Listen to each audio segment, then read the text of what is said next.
Hello everyone, let me start this video off by saying, well first of all, you guys voted and I'll just let you know right away, we're going to be watching the Incel to Trans Pipeline and Inside Mari. Now I'm going to be honest, I have no idea what Inside Mari means.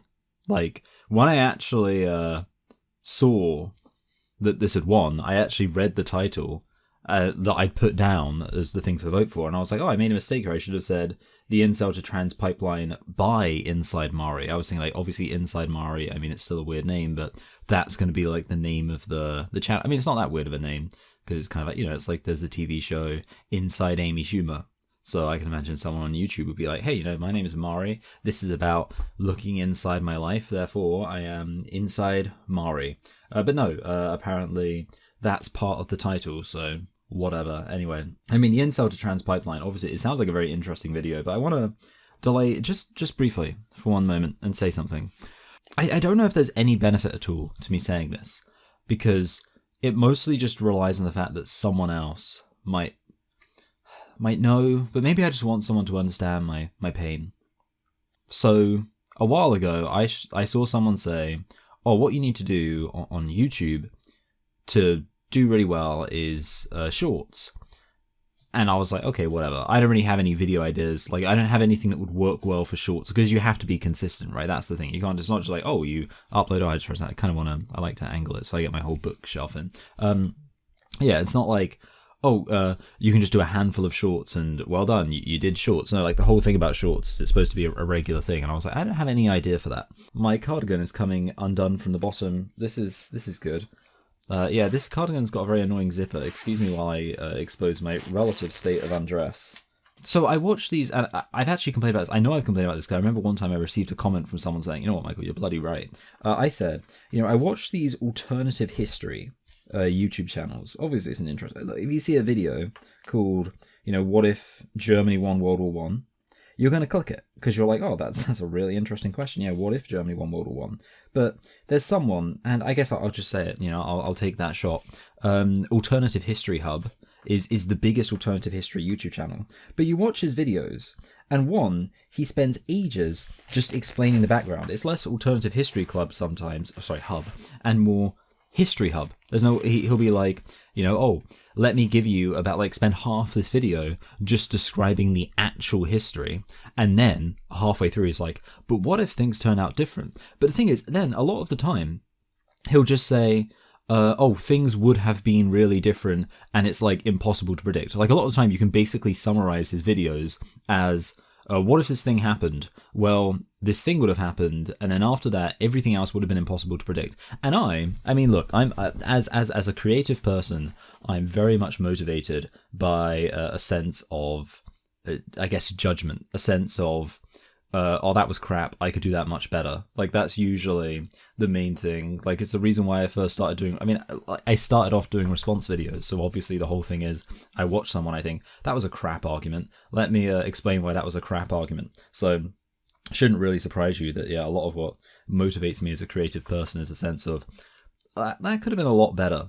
So, for ages, I've just been, you know, I mean, like I say, you can't help but to click on, you see a video like, what if Persia won the Greco-Persian Wars? And you're like, I need to know, even though you know going into it, he's got you before, you know that it's going to be 50% of the video just explaining what the Greco-Persian War was, and then he's just going to say, so if the Persians won, they would have won, and then everything else would have been so different that we have no idea what would have happened. And you know every single time he's going to reel you in, but every single time I'd watch it and I think to myself, gosh, I like that video, but couldn't there just be someone out there who actually says, you know, sure, maybe I'm being speculative, but here's what I think would have happened in detail. Like, that's what I think. When I think alternative history, I'm like, I want to see, even if, you know, I might think, oh, I don't think that's actually how it would turn out, just to see, this is a very specific scenario. And I've always thought, I need to do that. And it's been something that I was putting off. And then one day I thought to myself, you know, I actually think, especially now that they've increased the potential length of shorts on YouTube to 3 minutes, that you could do serialized, short alternative history videos. And I was like, this is a good idea. I'm going to do this. I'm going to start a new channel. So I wrote the scripts for the shorts because I want to produce them in bulk. so I can kind of have less results oriented mania around like, oh, how did that video do? Oh, I didn't like there is something to be said. And I think if there was one thing I would like to do in general with YouTube, it's get to a point where I'm always producing, like I've already finished the next video before a given video goes up, because otherwise it can be really crap when you finish a video, you upload it, and you're working on the next video, but at the same time you're like, oh, that previous video didn't get many views, and it's kind of that sense of like it just makes it harder to work when you know your previous video didn't get many views. Whereas of course if it's like, oh, that video that I was working on like a month ago, okay, I'll upload that, but who cares, since then I've already done a whole load of other videos. It's a good thing. That would be my advice to anyone who wants to do YouTube. If you want to avoid, especially if you're starting off and a video not doing well is the kind of thing that's really going to annoy you because, you know, you want to succeed, have a whole load of videos in the tank and always stay ahead of schedule such that you don't get super depressed and burnt out about the fact that a video that you worked on a while ago, which of course if you don't stay ahead of the schedule would be a video you literally just finished working on, doesn't do very well. I haven't actually explained the issue yet, I must apologize. So I'll just say what the issue is. Okay, so pretty like this is the basic thing. For as long as I've been, I mean, look, I know it's a meme. I think the meme's like, I can fix him. Honey, he's fixing world borders on MS Paint. Fix yourself, or something like that. Like I remember seeing that on that was like a Twitter thing. And the thing there is the idea that guys fix world borders on MS Paint. Now, personally, I do fix borders on MS Paint. I love getting a blank map and loading up MS Paint and just moving changing things and like filling it in and being like, if I was in charge of the UK, here are all the countries I would take over. And I, use my little red, because red, that represents England. And I, click on the countries and they fill up because, of course, here's the thing, PNG, right? Because obviously what you want to do is you want to make sure that you have a PNG map and not a JPEG map, because obviously a JPEG map, if you, I guess if you know enough about computers to even be to even have a computer, you probably know that the way a JPEG works is it compresses the image, which means it kind of blurs the image together. So you're not going to get a nice black border with a white background that you can then just fill in. Instead, you're going to get a black with blurring, and then you're not going to be able to fill it in, because if you've got a white blank, white basically means blank for all intents and purposes. So you have a white blank world map, and then you say, oh, I'm going to fill that in red. Well, you're going to end up with red, but then you're going to end up with a white and grey border around the black border. So it just doesn't work. So, okay, easy peasy. You load up a PNG. And I was like, yeah, that's great. Now, can someone tell me why it is that within the last year, my MS Paint, I don't know if it's Windows, I don't know if it's MS Paint specifically, has decided to make it so now PNGs compress images too. Because that doesn't make any sense. And I think essentially, I'm calling out for someone to help me, because I'm, seriously depressed about the whole thing. But I think I've reached a solution, which is just that I'm going to use a different program. I'm going to use paint.net instead of MS Paint. And I do need to make sure that actually works, because the thing is, obviously what I did is I wasted a whole load of time drawing maps for an alternative history thing, being like, oh good, and then to obviously, because you don't want to just look at to make it look visually interesting, I'll fill it in with vibrant colors. So you'd be like, oh, he's talking about this particular country, and I can tell he's talking about this particular country because it's highlighted in a big vibrant color. But now, I just can't, I couldn't upload the video if I've highlighted the country, but oh wait, hold on a minute, there's a weird grey border around it that just looks completely terrible and not sleek at all.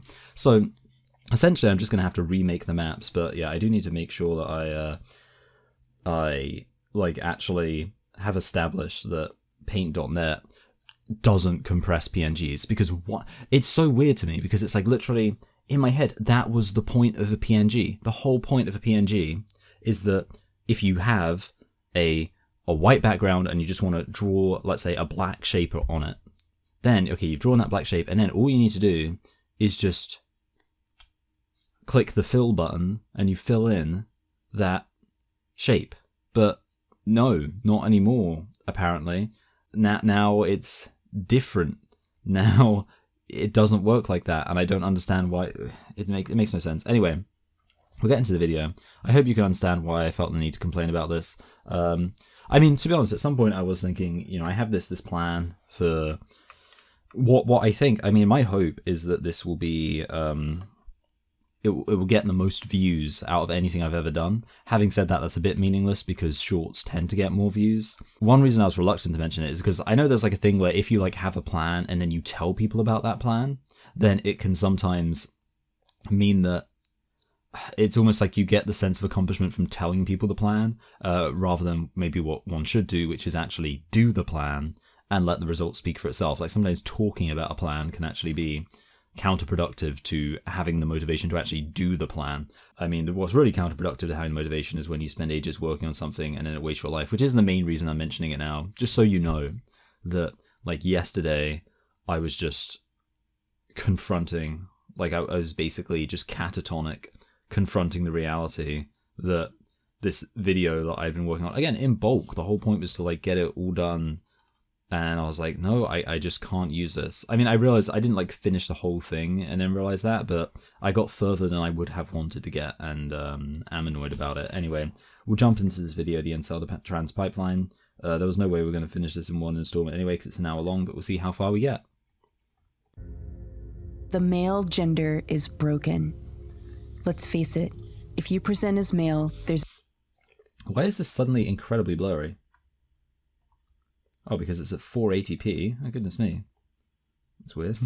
And I'm attempting... Oh! That was something else I was watching. Oh, actually, you know what? That sound. Let me just play it again. to make £100,000 starting from zero savings and no job. Okay, look, I could talk about that for ages, what you just heard there. I'll just say it's a channel called John Holstead, and kind of like you heard there, his whole thing is it's a channel where he's just starting from £0. He's trying to make as much money as he can. I could talk about that for ages and like why I'm so invested in that channel, because I find it really interesting. Because there's a whole rabbit hole about similar things. I love video series about people who are trying to achieve some massive project. I guess it fits well with the fact I literally just explained a big project that I'm undertaking with the goal of not making huge amounts of money necessarily. I mean, I would, obviously I've always thought I'd like to make a living wage from this, but mostly just with the idea of the project being successful by whatever metric I would determine that. Anyway, but I do like listening to people who have their big project they're working on. So I'm watching this series. The only thing that I wanted to say was interesting is I wrote a comment on that video and I got a reply from someone saying, oh wow, Casey, I never expected to just randomly see you on this guy's channel, like commenting. And I do think that sometimes. I just use my... Oh. I forgot. I forgot to clear the card from last time I recorded. So the card is full. I can just talk while I'm doing this, to be honest. Okay, yeah. I just use my main channel, I mean the channel that you'll all be familiar with, when I just go on YouTube. Like that's the channel I use, that's the channel I have all my subscriptions on. It's the channel where my like recommendations are the least out of whack, because obviously there's other channels where, like for example my religion channel, all of my recommendations on there are all to do with religion, which isn't like the end of the world, but it's just like very skewed. And my media review channel, for some reason my media review channel is almost exclusively, if I go onto that channel, all the recommended videos are clips from Family Guy, because I made like my most popular video on that channel is about Family Guy. So that means that it just recommends me Family Guy all the time. But yeah, so I use my main channel for watching YouTube, and then obviously if I comment, I do think to myself, I'm not such a small YouTuber that it's impossible that someone would actually notice, oh, here's a guy who I'm subscribed to and he's just commenting using this as his regular channel. And then also other times I'm aware that someone might,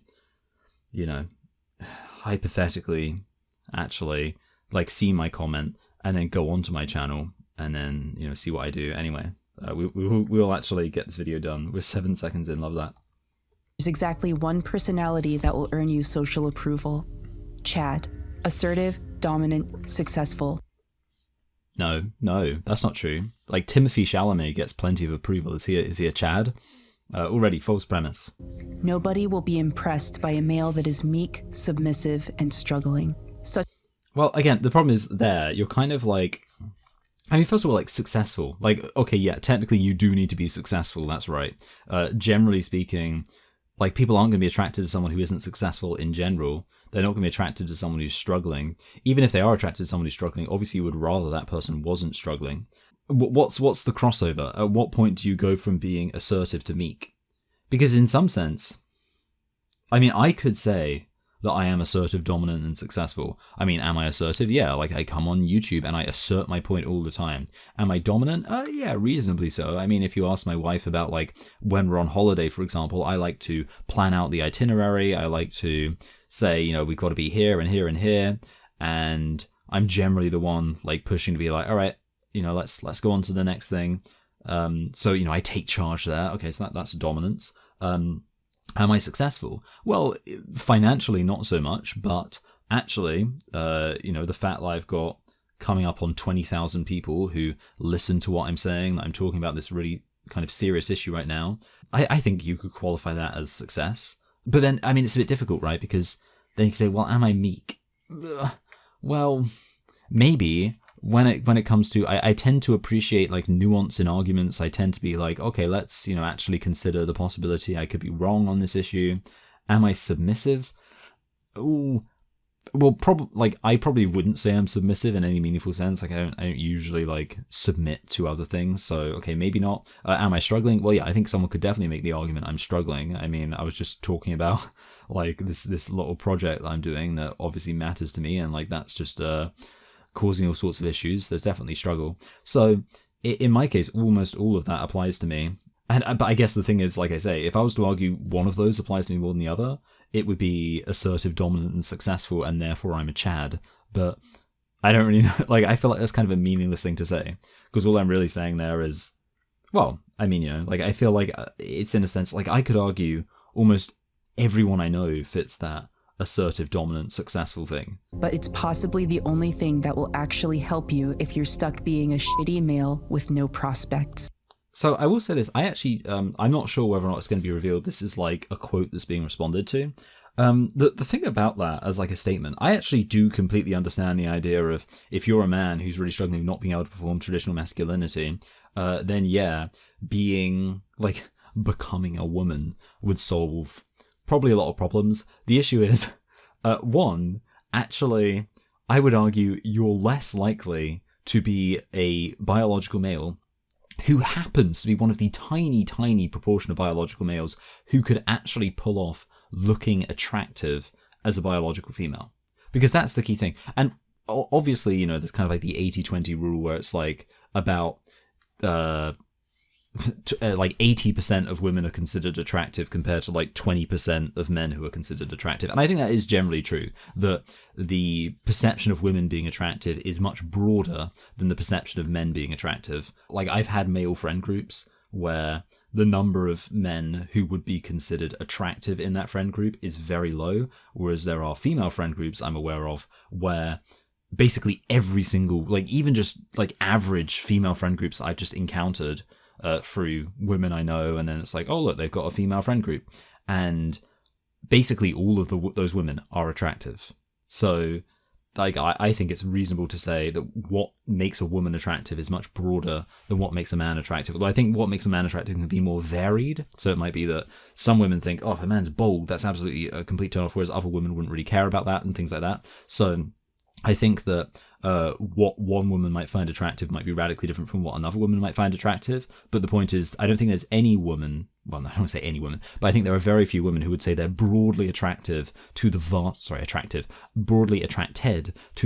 majority of men. So I think that is a fair point. Whereas personally, I would say, as a man, just like sample size of one here, I am broadly attracted to the vast majority of women. But the thing is, if you were to then ask me, am I broadly attracted to the vast majority of trans women?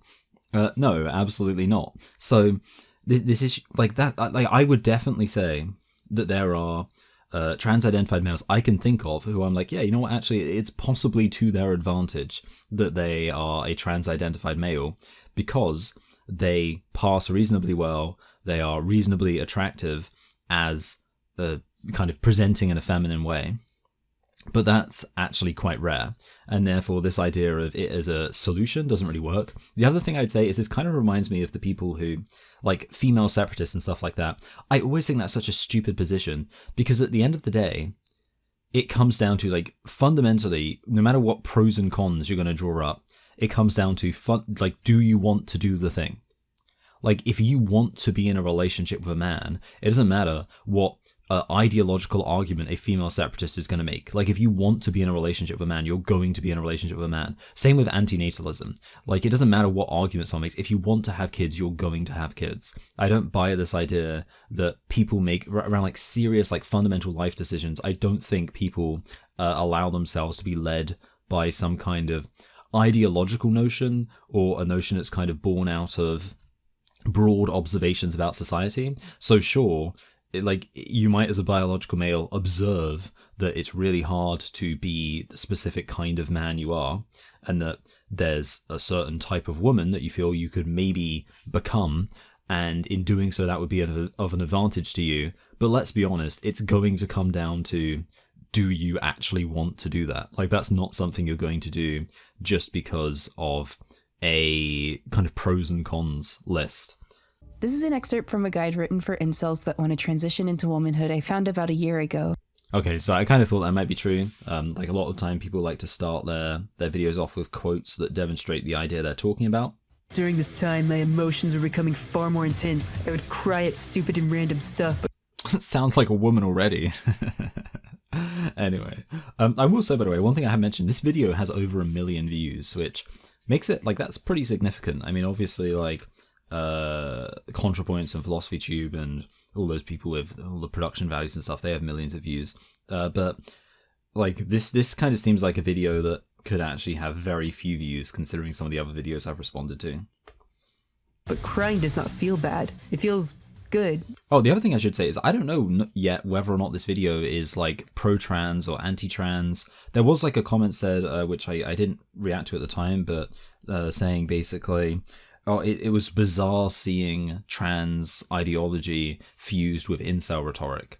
And it's like, well, if you think that's bizarre, I think maybe you don't fully understand the situation.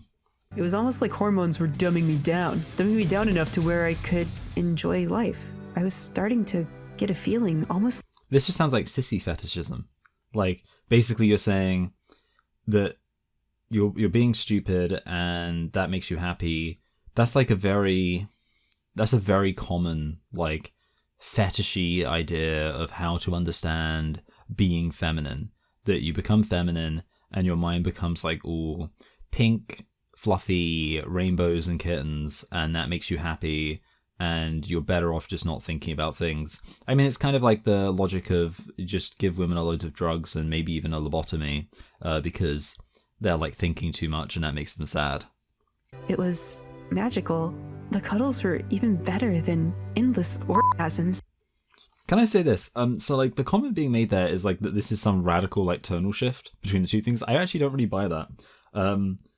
Like, nothing about the first part of that sentence. So, essentially, the claim here is that, and it's not a particularly important claim, but I just want to address it anyway. The claim is that, this person radically shifts from, like, super depressing doomer rhetoric to really happy, nice, rhetoric. But nothing about that first half of that sentence suggests, like, anger or doom. Like, my first experience with a guy was a non-Chad friend who knew I had started transition and thinks I am actually trans. We didn't have sex or even oral. Like, what part of that is supposed to be, like, some kind of doomer thing to say? Oh my god, maybe you're just trans, you dumb bitch. Well, I am a bit confused, because isn't this person, like, it sounds like this person does identify as trans, don't they? Because isn't this whole thing about how they became a woman version thing? Or, like, the whole thing is, like, become a woman, solve all your problems. So, I'd feel like if you're saying become a woman, solve all your problems, that would imply that you're trans. If you spend any time on 4chan's LGBT board, you'll see I went on 4chan's LGBT board. I've been on there at least a few times because every now and then, and I'm not ashamed to admit this, in fact I'm quite proud, I Google the name of my channel just to see if there's any like stuff going on. And sometimes I'll get a link to the LGBT board. But the problem is every single time I click on it, the thread is already dead. So, you know, I can't actually really see what they were saying. But that's the main context in which I've gone on the LGBT board. there's earnest discussion in these spaces about the ways in which self-described incels and neets begin thinking about, making steps towards, and starting on their transitions into womanhood. I'll say this, look, just broadly about the incel to trans pipeline. The big problem with it is that you have to be incredibly lucky to be in a situation where it's like, oh, suddenly you will become trans and that just won't make you more of an incel. Because obviously... Oh, also, I guess the thing is, you have to convince yourself to become gay. And the problem with that is, are there that many gay incels in the first place? Because, I mean, I suppose obviously there's the fact that you know, like, you can pressure women through like, oh, you've got to be woke and stuff to like have sex with you. But like, so yeah, obviously there are the trans-identified males who will pursue lesbians, and that's really gross. But that's not, I don't think, I would hope not, a particularly viable strategy. I would imagine your main strategy would be to be, you know, essentially an HSTS, where you are actually pursuing men. Maybe even gay men who are kind of enough on the fence about the whole gay thing that it's like, they'll be like, oh, you know, like the fact you look like a woman, that's kind of suits me or whatever. You know, the point is pursuing men. But the thing is, if you're willing to become gay anyway, I feel like in general, gay men tend to have more sex. I mean, there's lots of studies that show that. So I don't really understand, like, I don't fully understand the logic of you're an incel. Presumably you're attracted to women as an incel. So are you just hoping that the hormones will make you gay? Or are you hoping that somehow as a kind of castrated incel, you still have all the same characteristics that made you an incel, but now you're like castrated and like more feminine, more weak, more submissive in the kind of traditional sense, or, you know, like, let's say associated more with that thing. Obviously, I'm not saying that you have to become weak and submissive. Well, you do have to become weak physically, but I'm not saying you have to become submissive, but your kind of body type is less capable of physical domination, let's say. And you're somehow hoping that that will like work to your advantage with women? No, you can't possibly think that. So I guess you're basically like, really, people talk about it being the incel to trans pipeline. Surely it's more the incel to gay pipeline. There's actually 2 related articles on the Incel Wiki. One is titled Tranny Maxing. If you're familiar... I honestly love the way they call it, like, maxing. Like, I don't know, am I doing any kind of maxing? I've never really understood that. Because I know there's goblin maxing. I think it's often used for like fancy terms, so I think you can do dwarf maxing, which is like if you're a short guy, then your best advantage is to kind of get really like buff and grow a beard and get into some kind of like crafting, like become like a blacksmith or something, and that's called dwarf maxing because like essentially. But you compensate for the fact that you're kind of short by leaning into it so much that people are like, "That's that guy an actual like mythical dwarf?" And even though I don't know if women would be particularly into that, a lot of people would be like, "Hey, that's cool." So I do like that. I feel like that idea of maxing in general is probably, in a way, just a really weird version of some genuinely good advice, which is if there's something you're insecure about, the best thing you can do is lean into it. detailing this ludicrous idea that living as an incel caught within a web of perceived and actual gender-based challenge. So you can see the tweet here. F you to the guy who said I'd end up a lonely guy without a girlfriend. I am the girlfriend now. So yeah, that's the logic, I guess. I mean, that's like, the thing is, I can understand this logic of if you are a gay younger man who hasn't fully come into the fact you're gay, and you know, in that situation, people might assume that you're attracted to women, and they might say, hey, you know, just so you know, just a friendly reminder, you're not the type of guy that women would be attracted to. And like that's probably an accurate thing to say. I imagine that awkward gay guys who are too awkward to even admit they're gay yet probably aren't the kind of guys that women are attracted to. But then obviously you realize, hey, I'm gay. And then maybe you also realize, hey, as kind of like an extension of like being attracted to men, not only do I want to like be attracted to men, but I want to even kind of conform to the system of heteropatriarchy we have, which means I want to assume the role of a woman. And yeah, I can imagine that happens. But yeah, I can't really imagine that, like, unless the specific reason you're an incel is because of that awkward reality where you're basically a gay guy. And I can like think of a specific example of this. I suppose I'll mention him, why not? The YouTuber JXE is, you know, a guy who I would imagine, I don't think women would be lining up round the block to, well, be the girlfriend of, if you want to use that kind of, you know, less vulgar terminology. And for a while, like when I started watching him on YouTube first, he identified as bi, and now he's identifying as a woman, saying, oh, I'm a trans girl, I've started doing hormones, I'm changing my voice, blah, blah, blah. And like, yeah, that seems like a classic example of that. This JXE person, probably some kind of, like, I would assume wasn't walking around being like, yeah, I'm a gay dude. But like that bi thing, that sounds kind of like cope, essentially. A lot of these posts come from pre-transition, incel-identified people who write about how deeply they envy women. I like how you're saying incel-identified to imply, like the implication of saying incel-identified is that the reality of being an incel is just something you're kind of making up, and that's why you identify as it. Which of course, I mean, whether or not that's true, it's funny because obviously that's exactly why we use the term trans-identified. So it's just funny to use that term incel-identified in a way which, you know, maybe this person just saying, oh, you know, I think that it is basically just something you choose to identify as and not necessarily a genuine reality. But I imagine this person does seem to be pro-trans, so they'd probably freak out if they heard someone say trans-identified. Here's the question. At some point, doesn't the envy of a woman's life become dysphoria?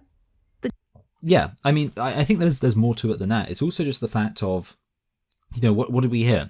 If you're an incel, it's because you're weak, it's because you're submissive. These are stereotypical ideas associated with femininity. These people, for some reason, they just can't get their heads around the fact it's perfectly acceptable to be a feminine man and you're still a man. I responded to Charlie Is So Cool Like about the reasons for coming out as trans, that there was a complete inability to understand and a massive discomfort with the idea of being a biological male who is a man, who recognizes being a man, but is feminine. You know, obviously, glam rockers, you can be a man, completely a man, and wear makeup. If you think that, like, wearing makeup looks good, then, yeah, lots of people might think you're weird, but there are women who are into that. There are women who are into, like, guys who kind of have a bit of a goth look going on, a bit of an alternative look. And it's just bizarre that in the year of our Lord, 2025, even though this video probably wasn't from 2025, but in the year of our Lord 2025, there are people who just can't get their heads around the fact you can be a man, just a regular man, 100% a man, but feminine. And there's nothing wrong with that. But obviously, yeah, if you're a man who is very submissive, very weak, who isn't conventionally attractive to women in a typical way, then you're going to think, oh, this must mean I'm not masculine, therefore, you know, I'm a feminine man, and that doesn't make any sense, because obviously men can't be feminine, that's disgusting, that's wrong, so I must be a woman instead. Like, that's all that it is. Like, that's what dysphoria always is, so it shouldn't surprise us that will happen to incels who think the idea of being, you know, like a man who doesn't have sex with lots of women just doesn't make any sense. So, hey, if you're a man who doesn't have sex with lots of women, that means you're not a proper man, that means you are a woman. What if that transition is motivated not by the internal feeling, I am a woman, but by something else? The desire to escape the pain of your current life. I don't think there's any meaningful difference, frankly. Isao Komori's life is a blank space. I would have so much more respect for this person if they didn't include any Japanese media, because as soon as I see Japanese media, I'm like, oh god, this is like a weird 4chan thing. It's just... I recently watched Perfect Days, which is a very good film, but I have to say, I don't get anime, and I don't get people who like it. I don't understand how you can like it, because it's not good, the acting's terrible, the dialogue is really bizarre and on the nose, it goes on way too long, like every single anime you look up, it's like got 1,000 episodes, and then obviously it's just got so many negative associations. So it's kind of like, at that point, seeing as you're obviously not choosing it because it's actually good content, it's actually good media, you are presumably just choosing it because you want people to think you're some kind of weird freak who hates women and spends all your time on like weird pedo online chat rooms. Dropped out of college, not pursuing work, no friends, all of his family is far away. He spends his days playing video This is also just like the average Japanese life, isn't it? Except for Perfect Days, which is a depiction of a fantastic life and actually did make me want to live in Japan. games, jerking off, and screening calls from his mom, pitifully lying about going to class while living off of his family's monetary deposits. His apartment is filled with bags of garbage he hasn't taken out, some rotting to the point that flies have begun circling. It's just depressing. I mean, to be fair, when I was at my first year of university, and if you've ever wondered why I don't drink, I had so many beer cans in my room that I did actually get flies. To be honest, I have to really keep on top of the clothes in my room, because every single day I take my clothes off when I go to bed. Where do those clothes go? They have to go somewhere. And then also clothes from the laundry that are clean have to, like, this doesn't happen every single day, but they have to go away as well. And it's just, it's a very regular thing, the introduction of new clothes to your room. And I feel like it's very underappreciated how much of a challenge that is to stay on top of, that you've got to just constantly be like, oh, I've got some new clothes, like I'm taking these clothes off, I got to put them away every single day. And yeah, I've gone through periods of my life where I've just, like, even recently, because so essentially after Christmas, like, well, during Christmas, I was like, I can't be bothered to just put away my Christmas jumpers and then take them out and then put them away and then take them out, and then, like, every single day I was like, I've got to take a new Christmas jumper out from my Christmas jumper drawer and put my old Christmas jumper back in, blah blah blah. So I was like, I'm just going to leave them out, and then having done that opened the floodgates to a point where I literally just didn't have, like I just, every single item of clothing ended up on my bed, because I was like, well, I've already got these Christmas jumpers out, whatever. And then essentially I was like, let's just actually buckle down and deal with this. So a week or so ago, I actually decided to deal with all my Christmas jumpers and all my stray items of clothing that had just ended up accumulating. But now I'm staying on top of it. The point is, this is really all I'm building up to. The point is, if you've already put the stuff in a bag, if you've already got it together, what, like, just take it down to the curb, right? If you withdraw from society for long enough, your social muscles atrophy. The pressure of shame and guilt for evading your responsibilities sealing you into your room. You become calcified, locked into the life of an extreme shut-in. To be fair, this is, like, maybe one reason why you need to like have national service, or like basically something that kind of forces people when they're like young adults to be social. Because annoyingly, it is possible. When I was at university, it was possible, and I know this because during one year I did do this, to basically just not attend any of your classes, because you can just do the reading and complete the coursework. Like, enough of it is online that you can actually attain the degree without actually showing up to any of your classes.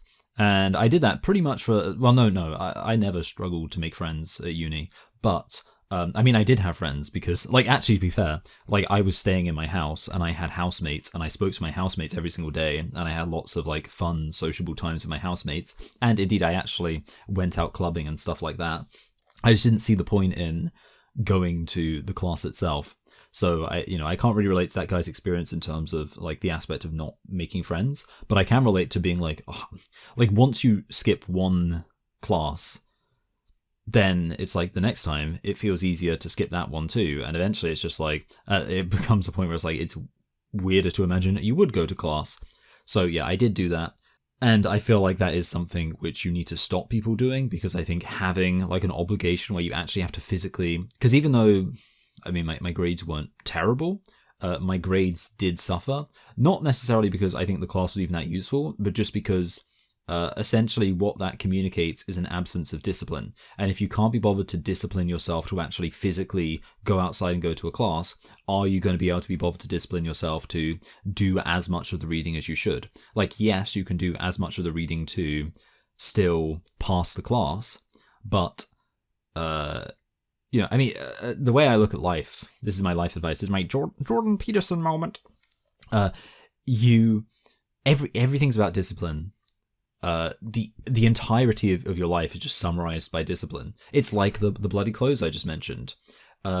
If you can't be bothered to stay on top of one thing in your life and to discipline yourself and say, I need to do this thing, that's only ever going to spread to other aspects of your life. Conversely, if you say, like, that's why for me, I've said before, it's really important I get up at 6:40. Last week, I had a very unproductive week. I kept sleeping in, even just like 5-10 minutes. You know, like my alarm would go off at 6:40, I'd be like, I'll just lie here for a little bit.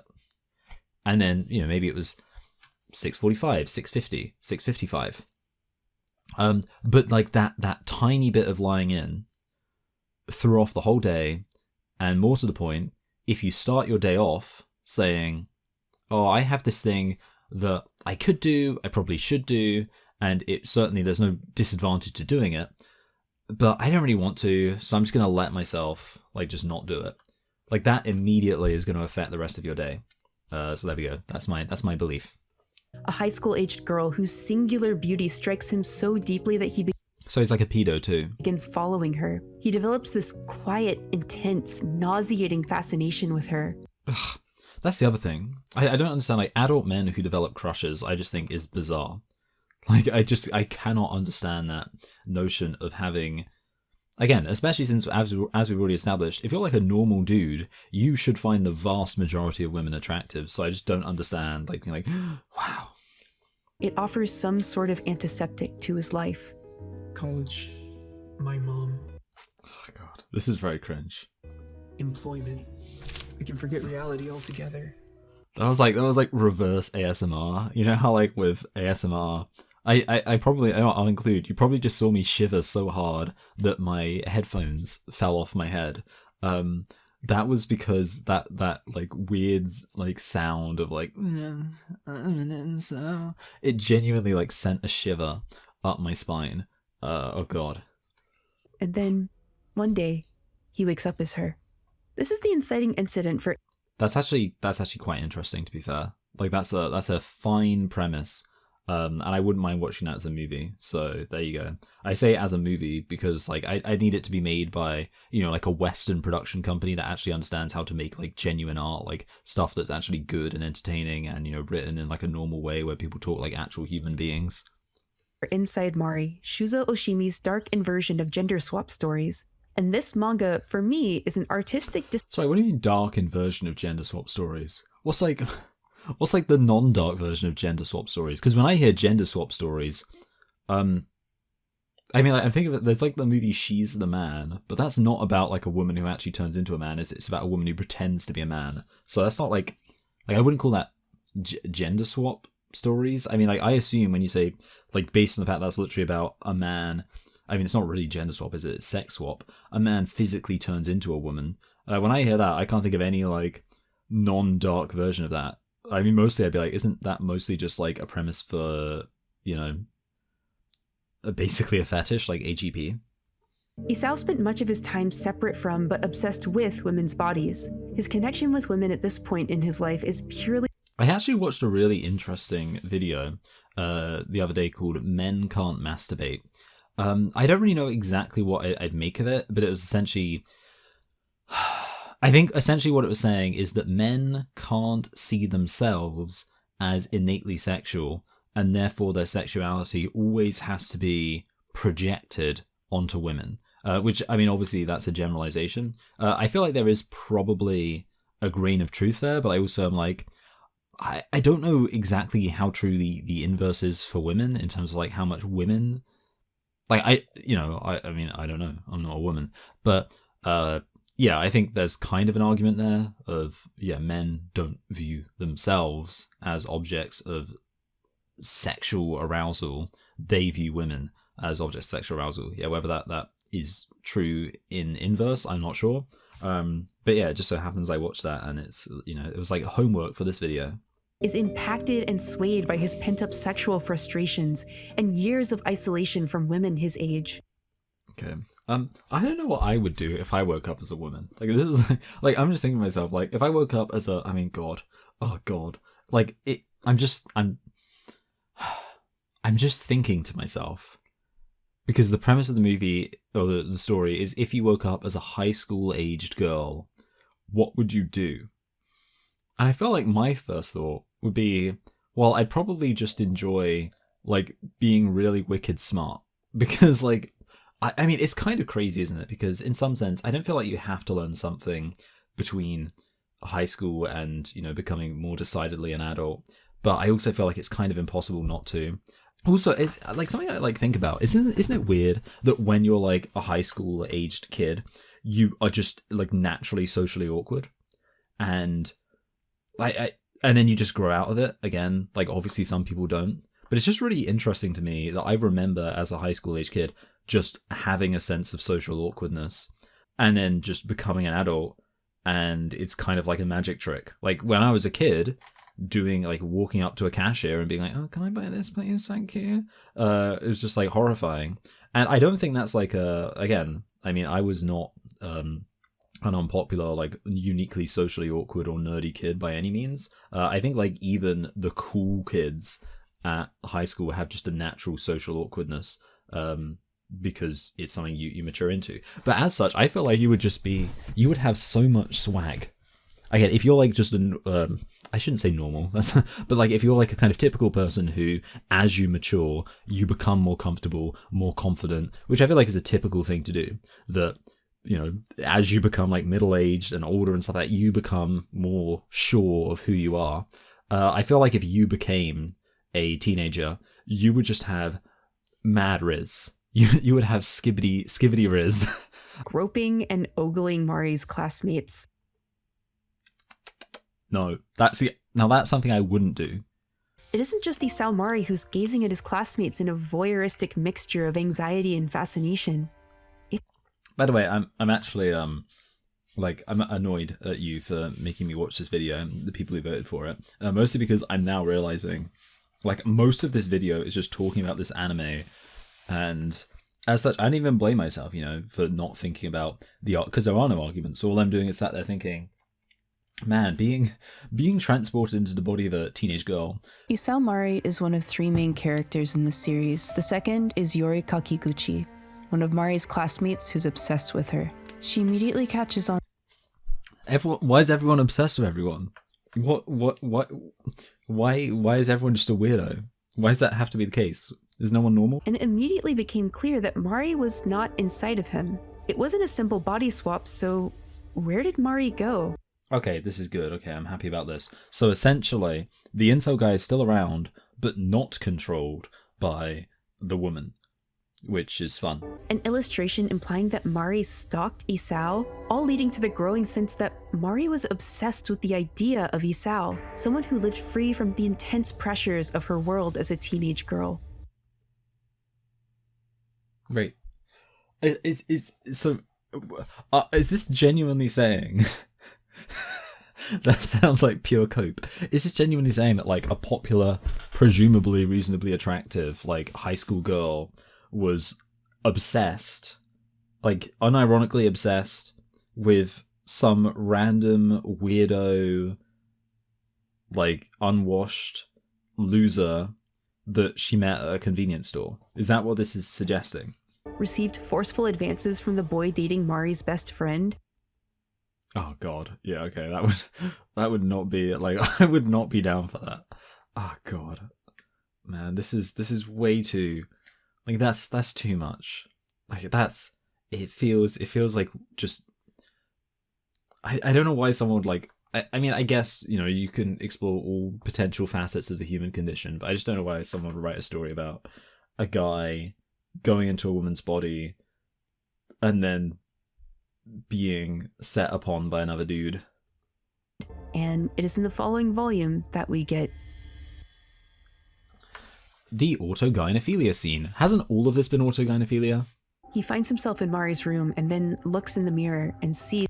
Can I say this? Okay, look. I know that everything's so weird and sexual and blah blah Fight blah. with Wait, Mari's parents. He finds himself in. that kind of works. Why is it that this guy is like uncomfortable being a woman, but he's still dressed like that? Because, fun fact, I mean, again, I know Japan's a strange, weird country, but you are supposed to have your skirt go down to the knee, like for a school uniform. If you suddenly became a woman as a guy, I don't know why you would wear a really short skirt unless it was a fetish thing. So I'm saying it's a little bit sus. Well, I can't really show or talk about it too much on YouTube, but the rest of this chapter is Isao Mari hungrily exploring this body.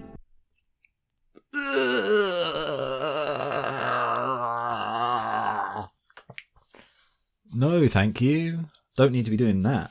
No, no, no. I mean, look, it was really funny in Scooby-Doo when Fred turned into Daphne and was like, I'm gonna look at myself naked. Because, you know, that was like a funny movie. We love that. But it's just... Daphne wasn't a high school girl. At some point, Shadow... Why does she need to be a high school girl? I'm sorry, Japan. Why was that necessary? You didn't have to make her be a high school girl. It's like she could have been an age-appropriate woman, and it still would have been sufficiently creepy. Like, you didn't have to go that extra mile. He wants to melt into Mari, to become one with her, and fade into you. Some of trans women's worst fears, that we're not really women, that we're men in love with the idea of ourselves as the women we lust after, that we are appropriating femininity, that the act of transition is one that aims to steal and violate approximations of female bodies. Sorry, I'm just going to say this, I don't buy the idea that those are fears. Because I think you know that's the case and you're choosing to ignore it. I think the fear is maybe that people might realize that, but I don't think you can say, oh, we're really victims. We're like so scared. It's so scary to be a trans woman. It's so scary, the idea that you might be appropriating womanhood. It's very dumb. It's like a, not as extreme, but I'm just going to say this anyway. It's like a slave owner being like, oh, it's really scary being a slave owner. You feel like, it's just that there's this fear that you might be exploiting people. And it's like, no, that's not a fear. That's just a thing that you're choosing to do. By the time I was through with it, nausea and excitement were competing in my stomach. Oh, God. Okay. Yeah, we don't know what kind of excitement that was. Other Isao just nervously goes along with it, not feeling any sense of connection or confidence that Isao Mari is who he says he is. Okay, now I want to say this. I don't feel like I could just be like casually go along with it if some... Like, okay, here's what I'm thinking, okay? Imagine if, from my perspective, a high school-aged girl walked up to me and said, hey, just so you know, I am you trapped inside of a high school girl's body. I would be like, oh man, that sucks for you. I'm glad that I'm just regular me. Like, that's like, honestly, being regular me is so much better. But then I guess the next thing I'd say is, hey, good news. Like, you can, like... You could start an anti-trans channel. Like, you realize that, don't you? Like, I wouldn't just like ignore it. I wouldn't either. I would think this woman is completely insane and not want to hang out with her at all, or I would believe her, although I guess she would be a he, and also be me. In which case, that would be something that would very much preoccupy my mind, rather than just like, oh, that's weird. Anyway, everyone, I hope you enjoyed this video. I'm glad you came along for my stuff. I don't know when this stops being about this manga, because it's quite a lot. There's really a lot going on here. And I don't know, every prejudice I had against this particular kind of facet of Japanese media, again, Perfect Days, that was a really good film, but this like anime manga situation,